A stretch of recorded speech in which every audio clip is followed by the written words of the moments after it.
बिस्मिल्लाहिर्रहमानिर्रहीम। अस्सलाम वालेकुम। मेरा नाम सबीन शहबाज है। अमरीन अली मेरे साथ मौजूद हैं।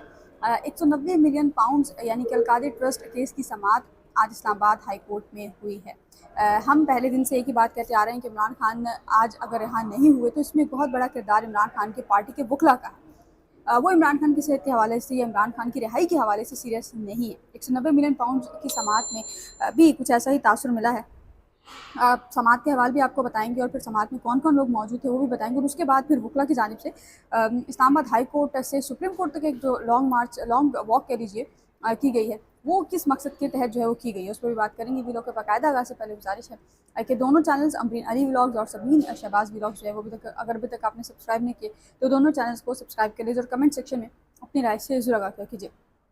गुज़िश्ता माह जो 190 मिलियन पाउंड केस की समाअत थी उसमें सलमान सफदर साहब पेश हुए थे और उन्होंने बारहा ये इस चीज़ पर इसरार किया था कि जो ज़मानत वाली अपीलें हैं, रिहाई वाली जो अपीलें हैं, उस पर जो दलाइल है वो देने की इजाज़त उनको दे दी जाए। नया प्रोसिक्यूटर की जानिब से उस पर एतराज़ भी किया गया था और उसके बाद फिर हमने ये देखा कि नया प्रोसिक्यूटर के एतराज़ के बावजूद चीफ जस्टिस सरफराज जोगर ने कहा कि आइंदा समाअत पर जो है वो वकालतनामे दस्तखत कराकर फिर आप जो मेन अपील हैं उस पर जो समाअत है वो जो दलाइल हैं वो आप शुरू कर लें।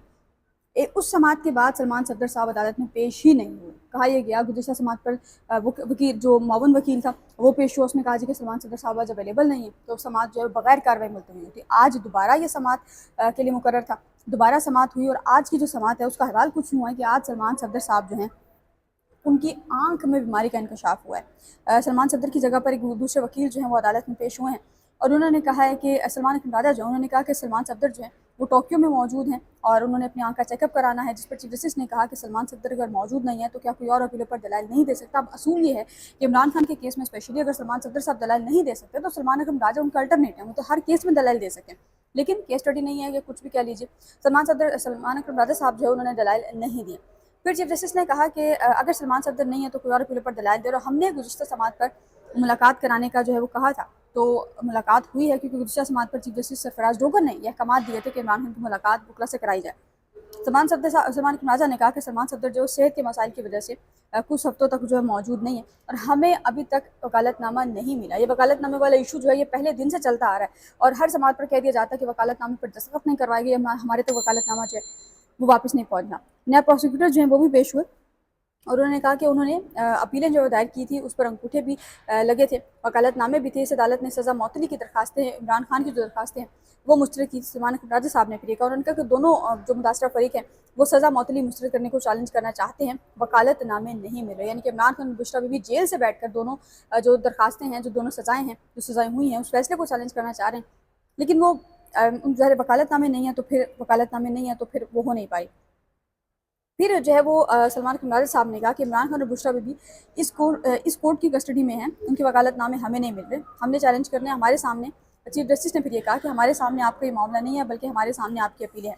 सलमान अखंडाजा साहब ने फिर कहा कि इस अदालत का दायरा अख्तियार है कि आप सुप्रीटेंडेंट अडयाला जेल को हिदायत दे सकते हैं। अगर ये अदालत हिदायत नहीं दे सकती तो इमरान खान और बुशरा बीबी के बुनियादी हकूक़ की खिलाफ वर्जी होगा। खैर, खिलाफ वर्जी का लफ्ज़ इस्तेमाल नहीं करना चाहिए था। फिर यहाँ पर आए सलमान सफदर साहब की बात। उन्होंने कहा कि इमरान खान के वकील सलमान सफदर जो हैं वो आँख की बीमारी का शिकार हैं। सलमान सफदर ने बैरूनी मुल्क पहुँचने के लिए अब जो अपीलें हैं उसकी फौरी पैरवी से जो माजूरी है वो जाहिर की है। सलमान सफदर साहब जो हैं उनकी जगह पर एडवोकेट सलमान अकरम राजा जो हैं वो अब से जो है दलाइल शायद देंगे। और फिर सलमान अकरम राजा साहब ने कहा कि सज़ा मौतली को दरखास्त सुनने से इनकार के खिलाफ जो अपील है उसकी मोहलत की जो इस्तदा है वो जो है वो दी जाए। तो बहरहाल अब इस केस की जो समाअत है वो मुलतवी की गई है और उस वक्त तो कोई डेट नहीं दी गई थी। उसके बाद जो वकला हैं वो इस्लामाबाद हाई कोर्ट से सुप्रीम कोर्ट तक उन्होंने एक पैदल मार्च किया और सुप्रीम कोर्ट में आकर चीफ जस्टिस जय खान अफरीदी से मुलाकात की और मुलाकात के बाद फिर उन्होंने अब्बई नईम पंजोता साहब और बाकी जो वकला हैं वो ये बता कर गए हैं कि जो सज़ा मौतली की दरखास्तें हैं वो ईद के बाद फिक्स होने का इम्कान है। यानी कि ईद के बाद आप कह लीजिए कि 27 मई के बाद या फिर जो है वो next first week of June ये कह लीजिए।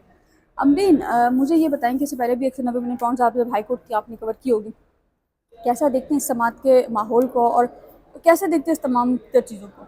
सबीन, सबसे पहले तो मैं बताऊं कि जून का महीना पीटीआई के लिए बहुत अहम महीना साबित होने वाला है। इसकी वजह यह है कि अब ये लोग कुछ ना कुछ मुतारिक भी हुए हैं, लेकिन सबसे बड़ी बात यह है कि ये जो हम पिछले कई अरसे से देख रहे हैं, आपने नोटिस किया होगा, ये प्रोटेस्ट कोई आज की बात नहीं है, ऑन एंड ऑफ करते ही रहे हैं छोटी ईद के बाद। हम्म। बीच में गैप आ जाता है, इनको अंदर से कोई खबर आती है कि जी फिक्स हो जाएगी दरख्वास्त। आज भी जैसे नहीं पंजोता साहब हम जा रहे थे तो हमें मिले, उन्होंने कहा जी कहा गया है कि मंडे तक गालिबन मंडे तक फिक्स हो जाएगी। तो इसके बाद हमने प्रोटेस्ट खत्म कर दिया, और था भी वो थोड़ी सी देर के लिए प्रोटेस्ट था, ज्यादा देर के लिए नहीं। 5 से उससे 7 पहले मिनट। हाँ 5 से 7 मिनट जैसे ही हम सुप्रीम कोर्ट के ऊपर की बिल्डिंग में बाहर दरवाजे तक गए तो प्रोटेस्ट खत्म हो गया। जाहिर है अब गर्मी का मौसम भी है, फिर आसान नहीं होता इतने बड़े बड़े प्रोटेस्ट करना। तो मुझे लग रहा है कि जून का महीना इमरान खान की राय का महीना नहीं कह सकते, लेकिन हाँ दरख्वास्तों पर समात का हो सकता है कि दरख्वास्तों पर समाते भी हैं। और वैसे भी गर्मियाँ आ रही हैं, गर्मियों की छुट्टियाँ हो जाएंगी, तो अगर गर्मियों की छुट्टियों से पहले ये मामला सॉल्व हो जाता है तो ठीक है, वरना खैर इससे फ़र्क इसलिए भी नहीं पड़ेगा क्योंकि गर्मियों की छुट्टियों में भी हाई प्रोफाइल केसेस तो फिक्स होते ही हैं। हाँ। तो उसमें कुछ ना कुछ सॉर्ट आउट हो जाएगा। लेकिन जो मंडे वाली दरख्वास्त इन्होंने फिक्स करने का नाम लिया है, मुझे आज जो चीज़ जस्टिस सरफराज डोगर के रिमार्क्स थे उनसे ये लग रहा है कि हाई कोर्ट से इन्हें रिलीफ नहीं मिलेगा, जितना मुझे लग रहा है। ये केस सुनते रहेंगे, वहाँ से फिक्स हो जाएगा। सुप्रीम कोर्ट में भी इन्होंने फिक्सेशन की हवाले से जो है वो कहा हुआ है। जिस तरह चीफ जस्टिस सरफराज डोगर ने कहा ना कि जी वफाकी आईनी अदालत का उन्हें रास्ता दिखाया एक तरफ कि आप वहाँ चले जाएं, मुझे लग रहा है कि इनडायरेक्टली उन्होंने इनको हिंट दी है कि अब जी जो नई अदालत बनी थी उसको भी उसके भी ज़ाहिर किरदार को देखा जाएगा।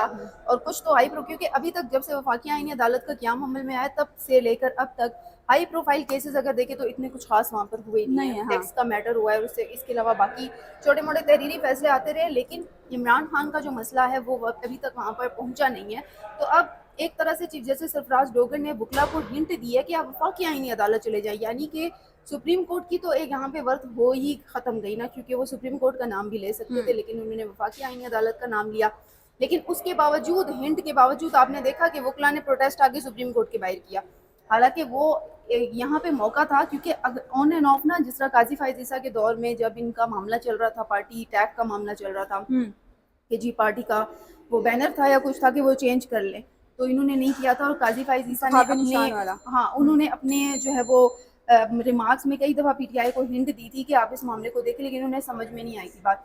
ठीक इसी तरह हाई कोर्ट ने आज उन्हें हिंट दिया, बजाय ये कि वो सुप्रीम कोर्ट के बाहर अपने 5-7 मिनट वेस्ट करते, वो बाकी आईनी अदालत के लिए दरख्वास्त तैयार करते और एक दरख्वास्त डाल देते वहाँ पे। मुझे ऐसा लगता है कि वो फिक्स हो जाती वफाकी आईनी अदालत में, क्योंकि अभी तक वफाकी आईनी अदालत में ऐसे कोई मैटर वहाँ गए नहीं है। तो ये फिक्स हो जाती है अगर बुकला का थोड़ा सा दिमाग काम करता। और अगर पीटीआई, जिस तरह मैं हमेशा आपके साथ इस बात पे जो है वो मेरी होती है कॉन्वर्सेशन के, पीटीआई सीरियस नहीं है इमरान खान को जेल से बाहर, अगर वो सीरियस हो तो प्लेटफॉर्म बहुत बड़े बड़े हैं। वफाकी आईनी अदालत की आज उन्हें हिंट भी मिल गया क्लियरली, वो आज आते वफाकी आईनी अदालत के लिए पटिशन तैयार करते। और मेरा ख्याल है वो पीर की बात कर रहे हैं, पीर के 2 दिन बाद बड़ी ईद आ जाएगी, ठीक है, और उससे पहले हज वाली छुट्टी है। पीर को अगर लग भी गई दरख्वास्त सुप्रीम कोर्ट में तो क्या होगा, ज़्यादा से ज़्यादा नोटिस हो जाएंगी, अर्ली हियरिंग में होगा कुछ भी नहीं। लेकिन अगर वफाकी आईनी अदालत में ये दरख्वास्त तैयार करते, अगर अभी नहीं, अभी अगर दायरी का टाइम ख़त्म हो गया था, सुबह सुबह अर्ली ये दरख्वास्त जो है वो दायर कर देते, दायरी होती और उसके बाद ये फिक्स हो जाती कल परसों तक, क्योंकि आज आपको पता है बुध है, फिर जुमेरात, जुम्मे तक फिक्स हो सकती थी, टाइम था। और उसके बाद एक और हेयरिंग का टाइम था कि पीर को हेयरिंग हो सकती थी, लेकिन उन्होंने नहीं ये प्लानिंग की और एक स्मार्ट प्लानिंग जिसको कहते हैं वो नहीं की, और फिर से बॉल जो है वो सुप्रीम कोर्ट की कोर्ट में डाल दी और सारा जो मलबा था वो इधर डाल दिया। अब सुप्रीम कोर्ट का आपको अपने हालात पता हैं कि आपको क्या लगता है कि अब वो काजी फायज ईसा वाला दौर तो नहीं है कि वो एक हुक्म जारी करे और वहाँ से इमरान खान के लिए यहाँ सिक्योरिटी आ जाए, इमरान खान अदालत में पेश हो जाए, वो वाले हालात चल रहे नहीं हैं। तो वकला को थोड़ा सा अपने कंफर्ट जोन से बाहर आके थोड़ा कुछ हटके करना पड़ेगा, इन चीज़ों से कुछ भी नहीं होगा। बिल्कुल यही बात है कि जो अब तहरीक इंसाफ के वकला हैं वो अपना कंफर्ट जोन जो है वो देख रहे हैं। खैर सलमान सफदर का मामला जेन्युइन है, आंख का मसला है, जाहिर है वो हो सकता है, लेकिन ऑन लाइटर नोट सबीन, ये आंख का मसला पीटीआई में क्यों बढ़ता जा रहा है? अभी इमरान खान के साथ आंख का मसला हुआ है, फिर सुना था बुशरा बीबी के साथ आंख का मसला हुआ है, फिर अब सलमान के हवाले से क्या मतलब, क्या कोई वबा तो नहीं इमरान नहीं, वबा मेरा नहीं ख्याल कि कोई वबा आई है, बट जहाँ तक सलमान सफदर साहब का ताल्लुक है, मेरा जहाँ तक ज़ाती ख्याल है कि सलमान सफदर साहब का जो मामला है वो जेन्युइन है, क्योंकि आपको पता है वो ग्लासेस लगाते हैं और अगर आप उनकी आंखें गौर से देखें तो उनका एक आई बॉल मुझे जो है थोड़ा बहुत टेढ़ा जो फील होता है, तो वो उनकी आंख का जो मसला है वो जेन्युइन है। लेकिन अब ये मसला अगर जेन्युइन है तो ये अब का मसला नहीं है, सलमान साहब बता रहे हैं कि ये पुराना मसला, तो ज़ाहिर पुराना मसला है, तो ऐसा तो नहीं है कि बहुत इमरजेंसी कोई हुई है और उनको फ़ौरन जो है वो बैरून मुल्क शिफ्ट करना पड़ा है। तो अगर ऐसा पहले था तो उनको चाहिए ये था जो उसूल था डेट व्हाट आई थिंक। बाकी ज़ाहिर है हर बंदे की अपनी एक सोच होती है। तो ये किया जा सकता था कि आप जो है वो रिक्वेस्ट करते कि सलमान सदर साहब नहीं है तो उनकी जगह पर सलमान अकरम आ जाए, कोई और बंदा केस स्टडी कर सकता है, क्योंकि ये वो केसेज है जिनका बच्चे बच्चे को पता है। Exactly. तो अलकारी ट्रस्ट केस जो है ये वाहिद केस है जिसका बच्चे बच्चे को पता है और सबको पता है कि इस केस में क्या कुछ है और क्या कुछ करना है। तो जहाँ तक दलाइल जरा टेक्निकल मामला है तो वो मेरे ख्याल सलमान अकरम साहब खुद एक बड़े काबिल वकील हैं। सलमान अकरम साहब खुद नहीं भी हैं तो कई ऐसे वकील हैं, लतीफ़ खोसा साहब हैं और शौकत बसरा भी एक वकील हैं। तो बहुत से वकील हैं तहरीक इंसाफ के पास, जिनको खालिद यूसुफ चौधरी हैं, उनका नाम मैं लेना भूल गई। ऐसा ही है। खालिद यूसुफ चौधरी खुद भी बड़े काबिल वकील है। तो मेरा जहाँ तक ख्याल है कि इनको कोई ना कोई एक वकील जो कोई है स्मार्ट प्लानिंग करनी चाहिए। हाँ, कोई प्लानिंग ऐसी करनी चाहिए थी कि अल्टरनेट वकील उनको दे देते कि भाई आप ये जो है वो उनकी जगह पर जो दलाइल है वो देगा। तो जी हम क्या कह सकते हैं भारत, अब ये ईद के बाद, अब मंडे तक अगर केस फिक्स होता है ठीक है, नहीं तो फिर ईद के नहीं बाद तो तक फिर जो ईद के केस है बाद। हाँ वो फिर जो है वो जाएगा। फिलहाल के लिए इतना ही, मुझे और हम को इजाज़त दीजिए। अल्लाह हाफ़िज़।